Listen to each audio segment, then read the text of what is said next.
Hi, everyone, and welcome to Student Energy's Masterclass for Mission Innovation. Young people have transformed into a major global force for accelerating the energy transition.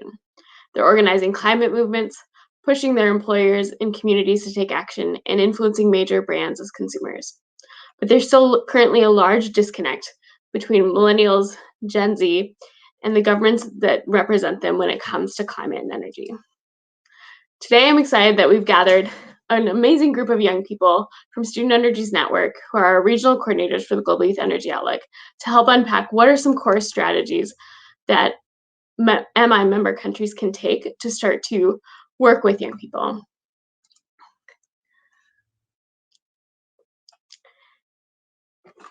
The Global Youth Energy Outlook research so far has shown us that only 10% of young people under 30 have been engaged by their governments in climate conversations or in conversations on opinions about energy.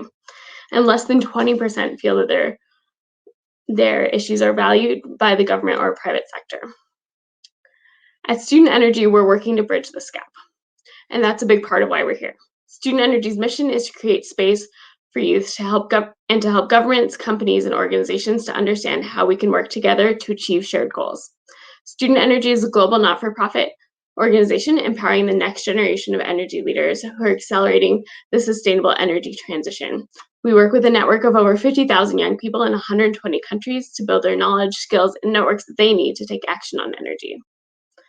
For the last 12 years, we've collaborated with governments, companies, and organizations to facilitate meaningful youth engagement, make space for young people in energy decision-making, and mobilize resources to support youth-led energy solutions.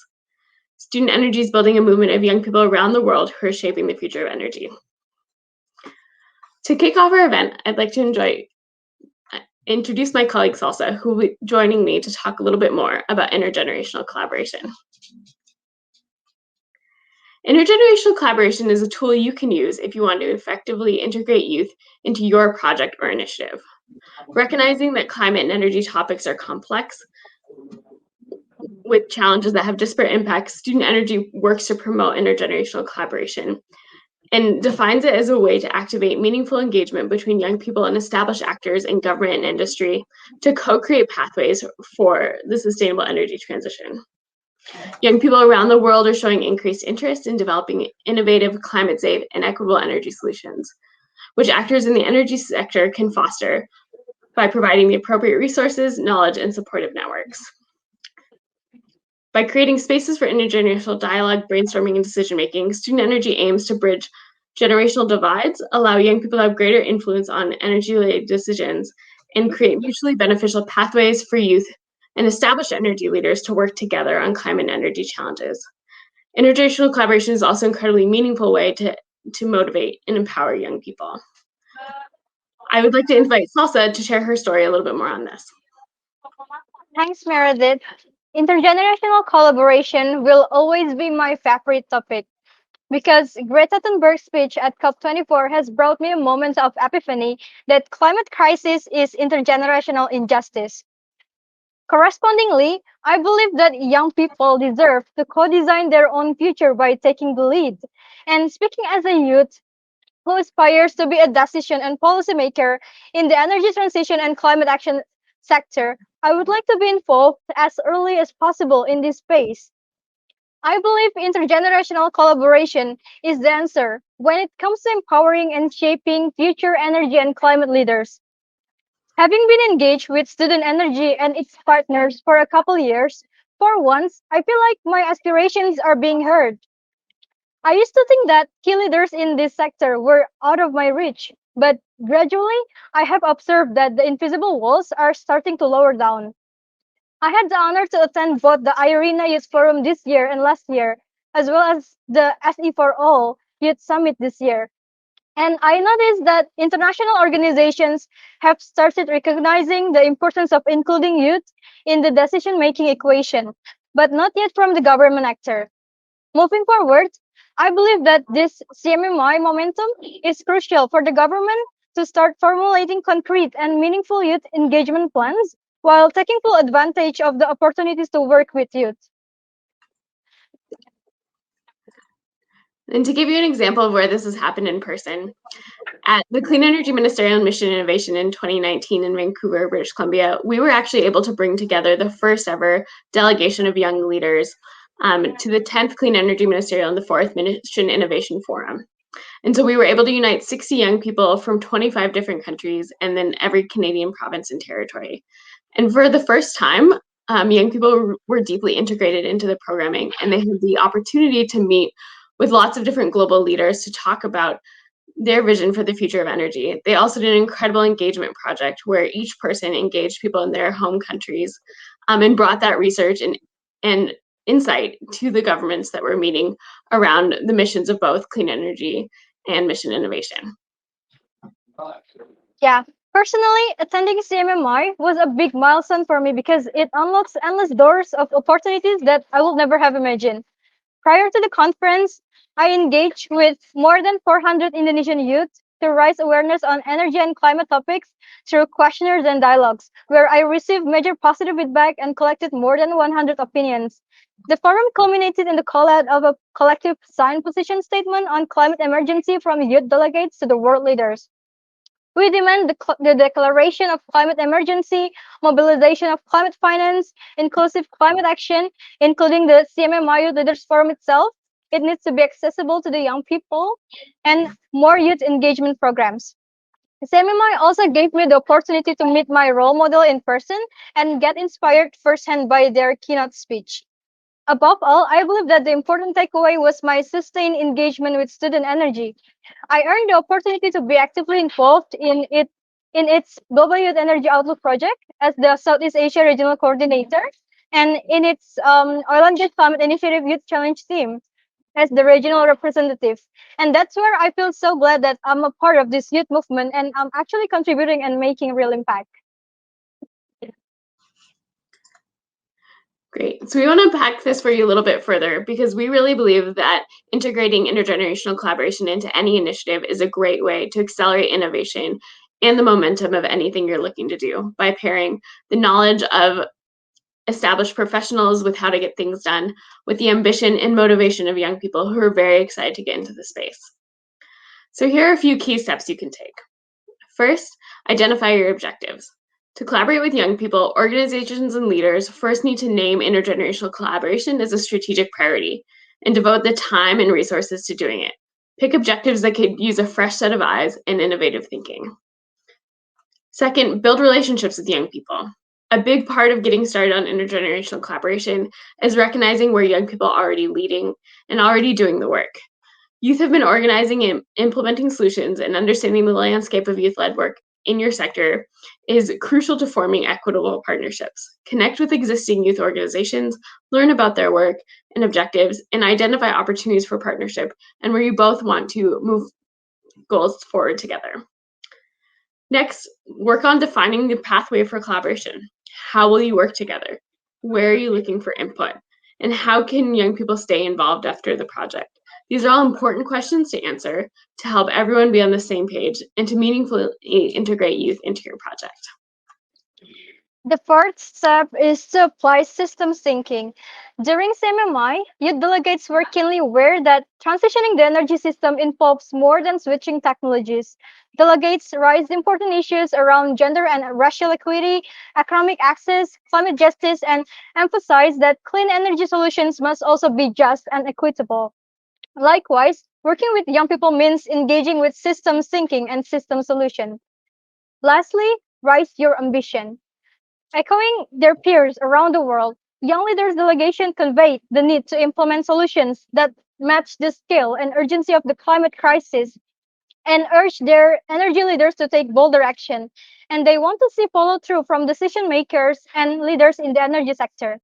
Turning intergenerational collaboration into tangible action means allowing the partnership to rise your internal and external ambition when it comes to climate action and actually putting into motion the recommendations and solutions that young people advocate for. We've just started to talk about how you can bring youth to the table. I will now hand it off to Lynette to dive deeper into how young people can fundamentally transform the innovation landscape. Thank you, Salsa. My name is Glenette Knudsen, and I'm speaking to you from Copenhagen in Denmark. Just like Salsa, I went to this MMI in Vancouver as a youth delegate, and one of my personal highlights were the innovation jams and policy hackathons, which left me with a feeling that young people can really bring creative, innovative, and powerful ideas to the table when they're given the opportunity.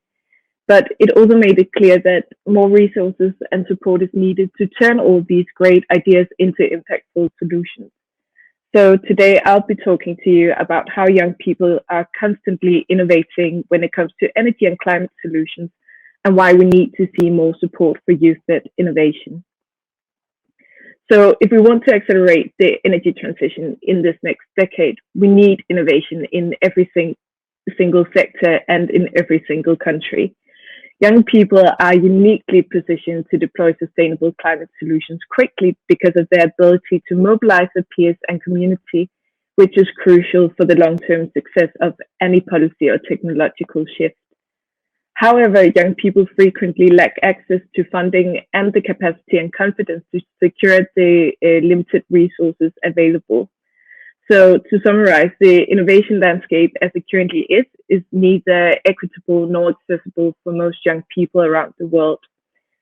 These inequalities are also present when looking at where global flows of funding are flowing. For instance, of the 455 billion spent on climate finance in 2016, only 45 billion US dollars cross borders from the OECD to the non-OECD countries, and mostly in the form of loans.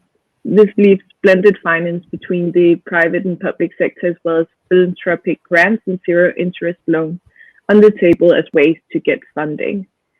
This is a major equity and justice issue for young people, as they will not be able to scale their innovative solutions without access to funding or the other resources required to help them start their journeys as energy leaders.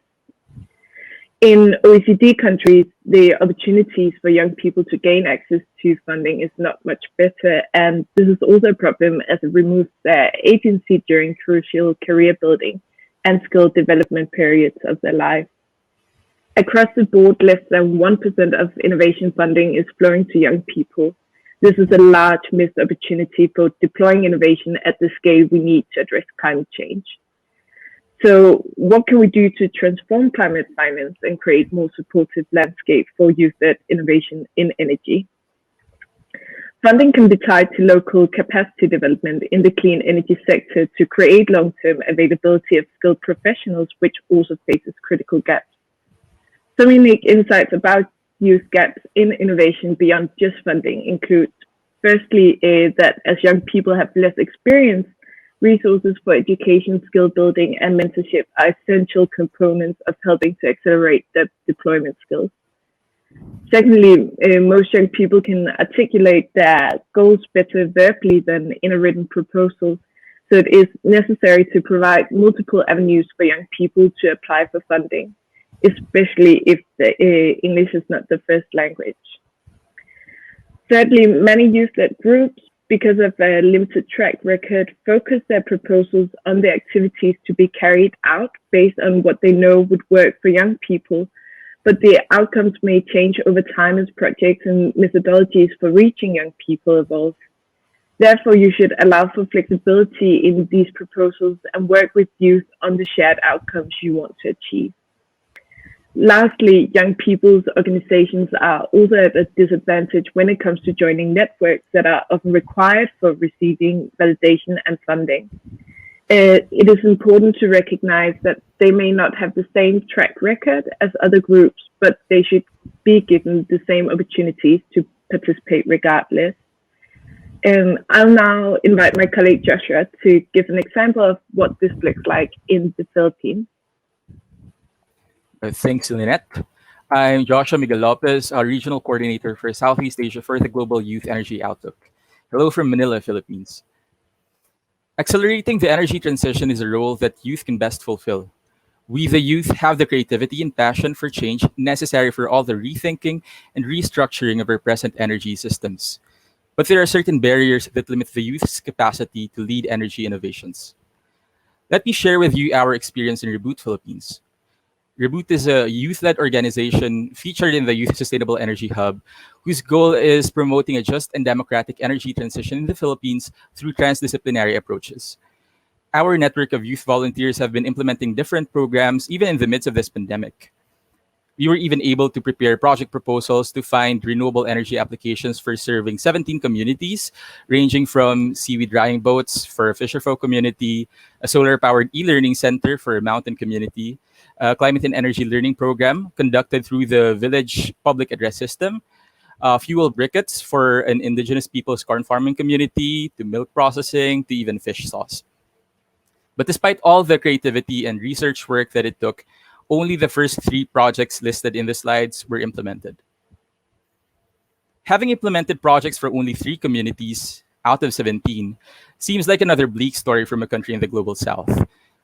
But I'd like to emphasize the opposite, that it's actually remarkable that the projects even happened in the first place, despite the pandemic and despite the lack of support from international grant-giving agencies or international financing institutions. Here are some insights from our experience in Reboot. So first, next slide, please. Thank you. So first, innovate in context. These projects were implemented because the technology was appropriate and designed to fit local needs and opportunities. The projects built on lead user innovations and made the best use of skills and materials already available locally. This cut project costs and made implementation timelines faster. Second, involve the community in every step. These projects happened because they were funded by the communities themselves. The communities bought into the project because they understood the value of the project, and they were involved as early as the resource assessment phase, to the planning phase, to the implementation. They were involved all throughout. So they knew what the value of the project is and how to actually operate the system. Third, upskill the youth. Operating and maintaining energy innovations is next to impossible if the communities have no choice but to wait for experts to fly in just for repairs. This can be remedied by training local youth so that they themselves can become the local energy technology experts. The combination of their theoretical foundations through the training and practical experience can become seeds for further innovation. And then fourth, support youth-led innovations. These projects were done by volunteers with limited resources and no mentorship. If Reboot Philippines was able to make such an impact without any support, imagine what we could have done with dedicated resources and support. Imagine how many appropriate technologies could have been developed if more innovation dollars flowed to the global south through these youth-led institutions. Now, imagine unleashing thousands of young energy professionals across the globe through supportive and well-resourced accelerator programs. You could actually have 1,000 flowers bloom. We encourage you to think how to break down the barriers that the youth face to become leaders for innovation. And with that, I will now invite Shibuna to give you a closer look into how technology can be leveraged to meet community needs. All right, my name is Chibuna Obuna. I'm working currently with Student Energy as the Global Youth Energy Outlook Regional Coordinator for Sub-Saharan Africa. I'm also a co-founder and chief executive officer at Recycle Energy Limited, a Nigerian renewable energy company. I'll be speaking on technology that meets community needs. Young people are actively advocating for the needs of individual communities to be at the forefront of decision-making in clean energy and innovation that promotes sustainable growth. In order to achieve that, pathways must be created by governments for youth and other civil society groups, including indigenous communities, to engage with and lead research and development on low carbon solutions. Recycle Energy is a Nigerian-based renewable energy startup founded in 2019 by 3 university undergraduates at the Federal University of Technology, Owerri. The company's mission is to power Africa's sustainable energy future through innovation. In sub-Saharan Africa, more than 560 million people lack access to modern, affordable, clean, and reliable electricity. Taking Nigeria alone, electricity access is only 45%, with more than 80 million people still lacking access to electricity. In order to close the electricity access gap and meet rising energy demand, innovative solutions in renewable energy offer the most sustainable pathway towards the achievement of SDG 7 by 2030. This spurred the Renecycle team to develop solar home systems initially and pivoted to making custom designed solar inverters for customers. However, for the Renecycle team, technology that meets community needs is not only restricted to software and hardware products.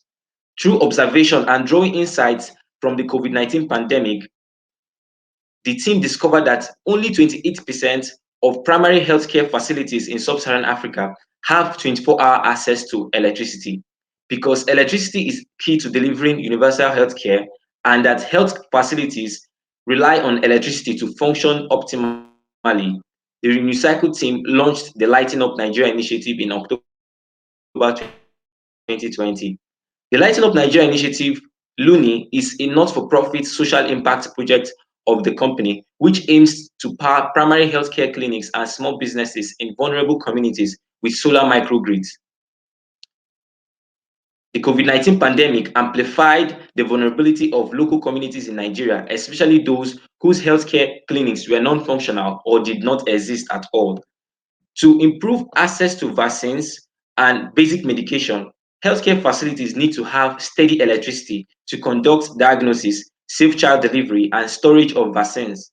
The Renecycle team launched this initiative as a shared value intervention to meet this community need while preparing this stage for market entry to increase the adoption of renewable energy in local communities across Nigeria. The pioneer project at Okaiga Community Health Center in Umuahia, Nigeria, started with the renovation of dilapidated segments of the healthcare facility and would be followed by the installation of a 5 to 10 kilowatt peak solar microgrid to provide renewable and reliable electricity for the community health center, which serves more than 500 people. So we need technology that is not only sustainable, but technology that first and foremost serves communities. The opportunity must be noticed. Innovation has the power to empower communities and in turn accelerate an inclusive transition to a low carbon future that is led by people. Community solutions and ventures that are led by young people in particular face significant barriers when navigating the current innovation ecosystem and commercialization process. Investing in and supporting local youth incubation platforms that take an integrated approach to decarbonization will be key to creating a transformative impact at scale. Community needs in low carbon innovation will be noticed when structural changes in our energy systems becomes evident. Here is how you can help deploy technology that meets community needs. First, focus on community producers. Creation of energy projects by developers tied to the community has a greater impact in both cultivating sustainable projects and providing for communities at large. Second, decentralization democratizes energy. Decentralized energy systems can help to democratize energy and get more people engaged in the energy system. Third, benefits of digital tools. Digital tools enhance transmission of energy from large pipelines on sovereign lands to regional, small scale, and flexible supply that utilizes diverse energy sources. Young people can become active participants in shaping the energy system. Communities and youth are no longer passive consumers, but are actively participating in the energy system in different ways. I will now invite Aseni to give a closer look into the business case for youth engagement.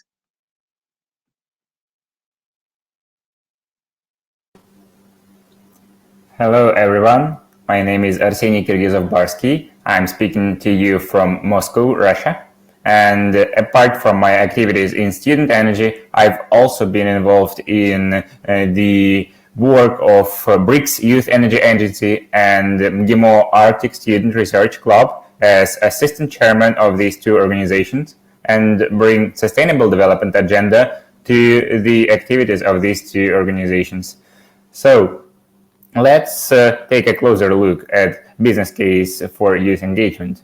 As we watch the Opportunity Youth movement take hold, the question to ask is, are senior executives and HR managers doing enough to tap into the benefits of hiring opportunity youth at a scale that will truly influence both bottom lines and the number of employed opportunity youth. There is a large opportunity to build a diverse, talented workforce for our energy future, but it has to start with the engagement of young people today. Currently, only 20% of the energy workforce is women, and the average age of the energy industry is 55. As young people are beginning to enter the workforce, they are not attached to specific technological solutions, methods, or conventional sectoral thinking. This makes young people more receptive to companies facing changes to their business model as they adapt to evolving sectors. Young people with inherent digital skills themselves bring new and transformative technologies, innovation, and changes to business as usual. The opportunity of technological financial innovation is perceived as an opportunity for young people to contribute their ideas and efforts. There is a need for stakeholders to work together and build coalitions with young people who can contribute to the solutions needed to accelerate the transition. The transition is viewed by youth as not only an effort to reduce the greenhouse gas emissions, but also to address other social development issues that will ensure a resilient future. Young people are an opportunity to progress companies' CSR and ESG goals as climate risks and consumer behavior changes. What young people care about now will define the values, priorities, and focuses of society in the future, and companies have an opportunity to future-proof their business by bringing young people into their organization early on to set themselves up to succeed. So if we address talent needs and retention, we will see that youth are a solution to a looming talent shortage. Just let's look at the numbers. Renewable energy jobs grew to 11.6 million last year alone.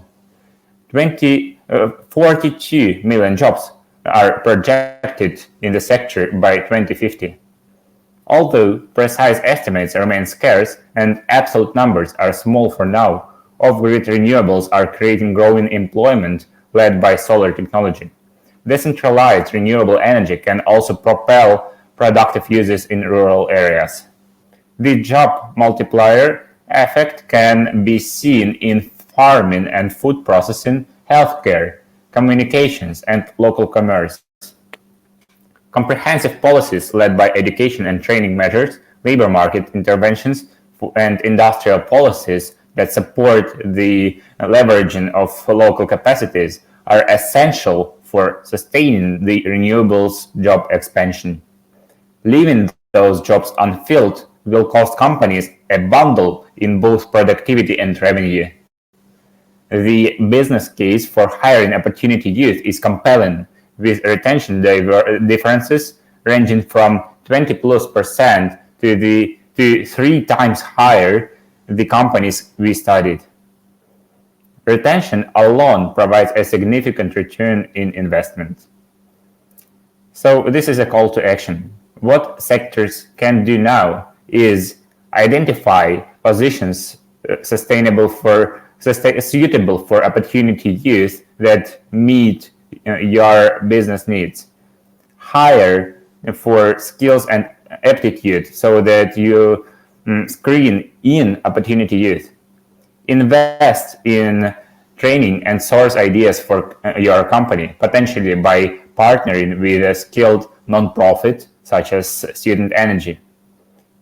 Measure your progress, test and refine your approach. Scale the effort across your business unit and the company. These are opportunities for youth to work in partnership with governments and companies through mechanisms such as youth advisory councils, and they must be meaningful, mutually valuable, and compensated, actively inclusive and accessible to young people and community members who represent communities historically left out of these processes, accountable with tangible follow-through mechanisms, so those steered in adoption feel valued and they are contributing to real impact. And now I'm happy to give the floor to Lynette. Thanks, Asani. We want to extend a big thank you to Mission Innovation for making space for youth this year, so that we can share our own experiences and expertise as young people working toward a clean energy future. We look forward to seeing how Mission Innovation's members and partners integrate meaningful partnerships with young people into your strategies. Thank you so much.